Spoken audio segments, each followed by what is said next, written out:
यहाँहरूलाई हाम्रो start YouTube च्यानलमा फेरि पनि स्वागत छ।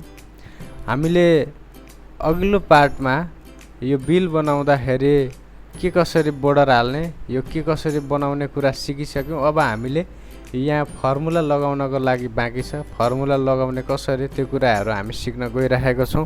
अब सबैभन्दा सुरुमा फर्मुला सेट गर्नको लागि फर्मुला हामीले के लगाउने त्यो कुरा ज्ञान हुन आवश्यक छ। हामीले यो अमाउन्टमा क्वान्टिटी इन्टु रेट गरेर फर्मुला लगाउनु पर्नेछ। अर्थात् हामीले कुनै दिन एप्पल स्याउ 100 केजी स्याउ चाहिँ 280 को दरले बेच्यौँ भने अब कति हुने भयो त भन्दा यो दुईवटाको मल्टिप्लाई हुने भयो, गुणनफल हुने भयो। त्यो कारणले गर्दाखेरि यहाँ त्यही फर्मुला यहाँ लागोस् भन्नको लागि हामी अब त्यो फर्मुला सेट गर्न गइरहेको छौँ। मैले बराबर थिचेँ, बराबर थिच्नै पर्यो सुरुमा जुनसुकै फर्मुला लगाउनको लागि। त्यस पछाडि मात्रै अन्य कुराहरू। अब त्यस पछाडि यहाँनिर क्वान्टिटी छ, हेर्नुहोस् त। यसलाई मैले अझै अलिकति थोरै जुम पनि गरिदिएँ। अब हेर्नु त यहाँनिर क्वान्टिटी इन्टु रेट भनेपछि यो क्वान्टिटी छ।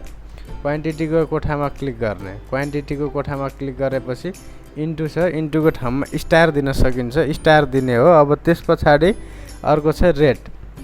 यहाँ रेट छ, यो रेटको लागि हामीले यहाँनिर रेटको कोठामा क्लिक गर्ने, क्वान्टिटी इन्टु रेटमा क्लिक गरिसकेपछि यहाँनिर यो दुईवटा मल्टिप्लाई भएर यहाँ भ्यालु आउँछ। अब प्रत्येक कोठामा यही फर्मुला एप्लाई गर्नको लागि यो जुन कोठामा फर्मुला एप्लाई गरिसकेको छ त्यो कोठामा कर्नरमा जानु होला। यसमा फिल ह्यान्डल आउँछ। फिल ह्यान्डल भनेको यो प्लस चिन्हलाई फिल ह्यान्डल भनिन्छ। फिल ह्यान्डलमा क्लिक गरेर क्लिक एन्ड ड्र्याग मेथडबाट यसलाई यहाँ तल कहाँसम्म चाहिने हो त्यहाँसम्म तान्नु होला यसरी। अथवा यसलाई मैले फेरि डिलिट गरेँ। अथवा यसमा हामीले यो फिल ह्यान्डलमा डबल क्लिक गर्दाखेरि पनि यो अटोमेटिकल्ली फिल हुन्छ, डबल क्लिकबाटै पनि। अब अर्को छ डिस्काउन्ट। यो डिस्काउन्टको लागि पनि हामीले अब मानौँ हातैले पनि अब यति डिस्काउन्ट भनेर लेखेर दिन सकिन्थ्यो। तर हाम्रो कम्पनीको नियम चाहिँ के रहेछ त भन्दाखेरि डिस्काउन्टको लागि चाहिँ इफ कन्डिसनवाला छ। अब हामीलाई यहाँनिर अगाडि क्वेसनमै दिएको छ condition, if amount is greater than 2000 then only give 10% discount. यदि हामीले 2000 भन्दा माथिको सामान कसैलाई बेचेको छौँ भने मात्रै 10% डिस्काउन्ट दे, होइन भने डिस्काउन्टै दिनु पर्दैन भन्ने खालको कम्पनीको यहाँनिर रुल्स देखाइएको छ भने त्यो अनुसारको फर्मुला यहाँ यस्तो बनेको छ। अब मैले यो डिस्काउन्टमा क्लिक गरेँ। क्लिक गरिसकेपछि यो बराबरबाट सुरु गर्छु, म बराबरमा जान्छु, इज इक्वल टु दिन्छु। अब यो इज इक्वल दिइसके पछाडि लेख्नु पर्यो मैले सुरुमा इफ लेखेपछि ब्र्याकेट ओपन छ। ब्र्याकेट ओपनमा अब मैले यहाँ लजिकल टेस्टमा चाहिँ के लेख्नु पर्ने छ त भन्दा amount is greater than or equal to 2000। अब अमाउन्ट त लेख्ने कुरो भएन, यो अमाउन्ट भनेको यहाँ अमाउन्टको कोठामा क्लिक गर्ने, त्यस पछाडि greater than or equal to लेख्ने, त्यस पछाडि 2000 पनि लेख्ने, 200 भएपछि 2000 लेख्ने, त्यसपछि कमा छ, कमा दिने। यो कमा दिइसकेपछि यो लजिकल टेस्टबाट अब हामी भ्यालु इफ ट्रुमा पुग्यौँ। अब यदि यो कन्डिसन ट्रु भयो, सत्य भयो भने के रिजल्ट आउने त भन्दा अमाउन्ट इन्टु 10%, अर्थात् रिजल्ट 2000 भन्दा माथि बेच्यो भने के आउनु पर्यो त अमाउन्ट इन्टु 10%, अर्थात् 10% छुट पाउनु पर्यो। भनेपछि अब फेरि अमाउन्टको कोठामा क्लिक गर्ने, त्यस पछाडि इन्टु 10% चाहिँ यसले छुट पायो भ्यालु इफ ट्रुमा। यदि कसैले यो कन्डिसन पालना गरेन, अर्थात् 2000 भन्दा माथिको सामान लगेन भने चाहिँ के गर्ने त भन्दाखेरि यहाँ के भनेको छ त्यसलाई 0, अर्थात् त्यसलाई केही पनि नदिने। अब मैले पनि यहाँनिर 0 नै राखिदिएँ। अब ब्र्याकेट क्लोज गरेर इन्टर हानिदिनुहोस्। इन्टर हानिसकेपछि अब यहाँनिर यसको 10% आयो, किनभने यो 28000 छ। 28000 भनेको त 2000 भन्दा त माथि हो। माथि भइसकेको कारणले गर्दाखेरि यसमा 2800 रुपियाँ छुट आयो। यसमा पनि आउँछ। अब यसमा मैले अघि भनेको जस्तै यो फर्मुला हाल्दै कोठाको यो कर्नरमा गएपछि फिल ह्यान्डल आउँछ। यसमा डबल क्लिक गरेपछि सबैमा चाहिँ यहाँनिर अटोमेटिकल्ली फर्मुला सेटअप भइरहेको छ, हेर्नुहोस् त। अब यदि यहाँ सबैमा यदि यो कुनैमा 2000 पुगेको थिएन भने, जस्तो कि यसलाई 15 को दरले हालिदिउँ त हेर्नु त यहाँ 3000 पुग्यो यस्ता। अब यो म्याङ्गोलाई 200 किलोलाई चाहिँ अब मैले 20 किलो मात्रै बनाएँ। अब यसलाई इन्टर हान्दै मैले भने यहाँनिर जम्मा यसले 300 रुपियाँको सामान किन्यो।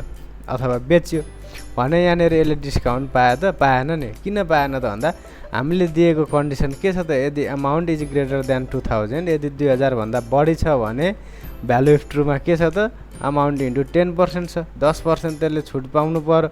यदि त्यस्तो कन्डिसन भेटेन भने के गर्ने त भन्दा 0, अर्थात् त्यसलाई केही पनि नगर्ने। अब यदि यो 0 को ठाउँमा तपाईँहरूले केही अमाउन्ट जस्तो कि यसमा 5 लेखिदिनु भयो भने हेर्नुहोस् त यहाँनिर के आउँछ 5 आउँछ। अब यो 5 आउने भएकोले गर्दाखेरि हामीले अब यहाँनिर 5 राख्यौँ भने 5 आउँछ। अब तर हामीले अब यहाँ माथि जे छ त्यही एउटै फर्मुला सबै कोठामा लाउनु पर्ने भएकोले गर्दाखेरि मैले यसलाई फेरि माथिल्लो फर्मुले कपी गरेर यहाँनिर राखिदिएँ। अब नेट एमाउन्ट भनेको यहाँहरूलाई राम्रोसँग थाहा छ, नेट एमाउन्टको फर्मुला यहाँ दिएको पनि छैन, किनभने यो कमन कुरा हो। नेट एमाउन्ट भनेको कमन कुरा हो। कसरी कमन भयो त, यदि कुनै पनि व्यक्तिले 28,000 मा कुनै सामान खरिद गर्दैछ र त्यसलाई 2800 रुपियाँ छुट पाउँछ भने त्यसको नेट एमाउन्ट कति हुन्छ?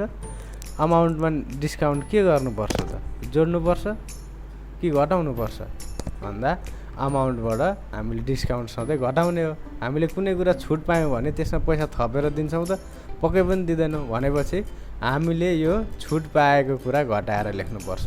अब घटाउने तरिका कसरी, सुरुमा त के गर्नु पर्यो, बराबर दिनै पर्यो।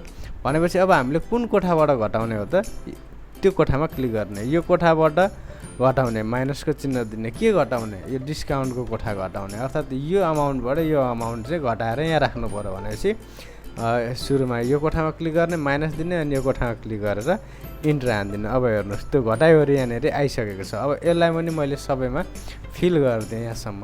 अब यो जुन घट्यो घटिहाल्यो, नघट्नेको अब यहाँनिर 0बाट घटेपछि यहाँ जतिको त्यति रह्यो। अब यसमा यो 3वटा कोठामा पनि यहाँनिर भाट लगाएको छ, अर्थात् यसलाई के गर भनेको होला, पक्कै पनि यो ठाडो सम जोडेर कति आयो त, जस्तो कि यहाँनिर भाट लगाउनुको अर्थ, ग्रान्ड टोटलमा भाट लगाउनुको अर्थ के त भन्दा यो माथिको जुन यो ठाडो छ यो जम्मा एमाउन्ट कति कारोबार भयो त्यो पनि निकाल्नु पर्यो, जम्मा छुट कति दियो त्यो पनि निकाल्नु पर्यो, नेट एमाउन्ट अहिलेसम्म जम्मा कति एमाउन्टको चाहिँ बिक्री भयो त्यो पनि निकाल्नु पर्यो। भनेपछि यो ग्रान्ड टोटलको लागि मैले यहाँनिर पनि अझै यो कलर त्यहाँ छुटेछ, यो पनि कलरै दिएँ मैले यसलाई, यसको पनि यो थिम्स कलरै बनाइदिएँ। हेर्दाखेरि पनि अलिकति राम्रो लाग्छ यहाँनिर। अब यो ग्रान्ड टोटलको यो अहिले चाहिँ फेरि अलिकति यसलाई मैले थोरै कलर हटाएरै गरेँ, किनभने यहाँनिर यो कलरले गर्दा फेरि अहिले अक्षर देखिएन भने तपाईँहरूले अब यो बुझ्न गाह्रो हुन्छ। त्यो भएकोले गर्दाखेरि यसलाई मैले कलर हटाइ नै दिएँ। अब यो रो हाइटलाई पनि अलिकति थोरै बढाइदिन्छु, म थोरै अलिकति बढाइदिएँ। यहाँनिर अब हामीले रो हाइट अलिकति ठुलै राखेका छौँ।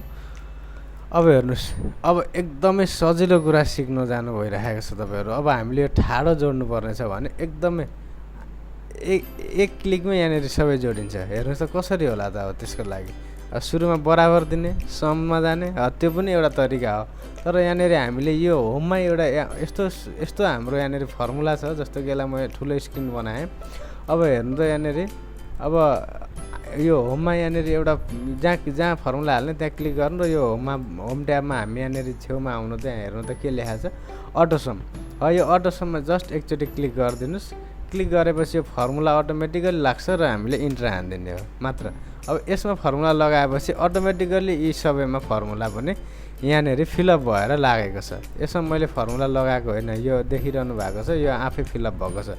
अब यो दुईटाबाट यो घटेर यसमा यो लागेको छ, अर्थात् अब यो जसरी जोडिएको थियो यसको फर्मुला यहाँनिर अटोमेटिकल्ली यहाँनिर एप्लाई भएको छ। अब मैले यसमा के गर्नु पर्यो भने, यसमा मैले जुन लगाएको थिएँ यसमा पनि त्यही लाउनको लागि यो दुईटालाई मैले डिलिट गरेँ। अब यो जुन फर्मुला लागेको छ यही फर्मुलालाई यतातिर कपी गर्न पनि मिल्छ। जस्तो कि हामीले अघि तल पनि गऱ्यौँ यसरी फिल ह्यान्डललाई भने यसलाई दायाँ बायाँ पनि कपी हुन्छ। अब यसलाई मैले दायाँतिर लगेँ यसरी। अब हेर्नुहोस् त यो ठाडो सबैमा जोडिएको छ। अथवा यसलाई मैले डिलिट गरेँ, यहाँहरूले डाइरेक्ट यहाँ प्रत्येक कोठामा जाँदै अटोसम्म क्लिक गर्दै इन्टर हान्दै गर्न सक्नुहुन्छ। यसमा पनि जानुहोस्, अटोसम्म क्लिक गर्नुहोस्, इन्टर हानिदिनुहोस्। अब हामीले यहाँनिर जम्मा यतिको कारोबार भएछ, यति डिस्काउन्ट पाएछ, यति चाहिँ नेट एमाउन्ट चाहिँ खुद्रा हामीसँग बाँकी बचेको रहेछ भन्ने कुरा यहाँनिरबाट बुझ्न सक्यौँ। अब हामीले यो एक्सलमा एउटा सामान्य कसरी एउटा टेबल बनाएर चाहिँ हामीले एउटा बिल बनाउन सक्छौँ भन्ने कुराहरू यहाँनिरबाट बुझ्न सक्छौँ। अब यो एउटा सामान्य किसिमको टेबल थियो। अब बिस्तारै यहाँहरूले हामीलाई सब्सक्राइब गरेर हामीलाई चाहिँ फलो गरिरहनु होला। बेल आइकनमा थिचेर हाम्रो नोटिफिकेसनहरू अन गरेर राख्नुहोस्।